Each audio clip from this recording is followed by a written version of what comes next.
3. Thank you, Mr. Chairman. Thank you, Senator Jean. Senator Mullen, please. Thank you, Chairman. General, thank you so much for being here, and it's lovely to see your family with you. It was a pleasure to meet them before the hearing started, and as I said back there, I just want to thank your family and your wife for serving alongside of you. Thank you for all that you do in holding the family together. I have said this many times to people that work for me and people I've worked with. We can only be at our best if we have a stable home life. If it's rocky, we can be average. And your husband can't afford to be average, not in this time. So thank you for laying that foundation for him to reach greatness. General, just want to ask a couple questions. I have made no bones about it that your predecessor and I do not get along. I do not agree with his decision-making. I've made it very clear that he's a very risk-averse and lacks the ability to take responsibility when things don't go right. And so I want to make sure that we're not following necessarily all in his footsteps. And so some of the questions I have really deals with some changes that you may be looking to make, and I'd like to get your insight in those. In your time as a deputy commander, what was the collaboration between CyberCon and other combatant commands? What does that look like? Senator, in terms of collaboration with the other combatant commands, if we look at the overall national defense strategy, we do sit in a unique place. As a global combatant command, our partnerships with each of the other combatant commands, our missions to ensure defense of the Department of Defense Information Network enables every other combatant command, and we're partnered with them on that. Our mission to defend the nation in cyberspace is to ensure that those other combatant commands are resilient to attack by a cyber adversary. And then our third mission is to support those combatant commands with offensive and defensive cyber. What you've seen is a maturation over the last 5 years of looking at how our elements that we provide to those combatant commands. We have teams of between 30 and 50 that are embedded inside of each of the combatant commands to be able to link together to either enable their planning or help them to conduct planning so that we're integrated.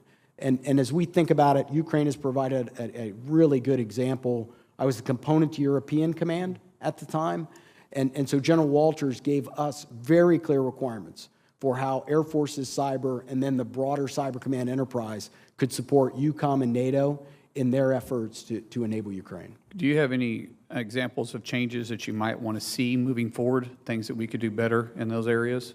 Senator, I think the number one thing that we'll be thinking about, we've talked about the Cyber Mission Force and the relationship with the new authorities that Congress and the Department are giving us.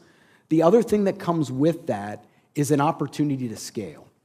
So when we think about the things that we're doing well today and our ability to defend forward, having budget control, having acquisition authority, having more control of the overall advanced training will allow us to scale and scale faster.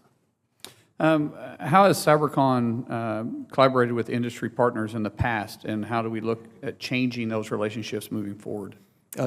Senator, we have today authorities from OSD that allow us to do partnerships with small business.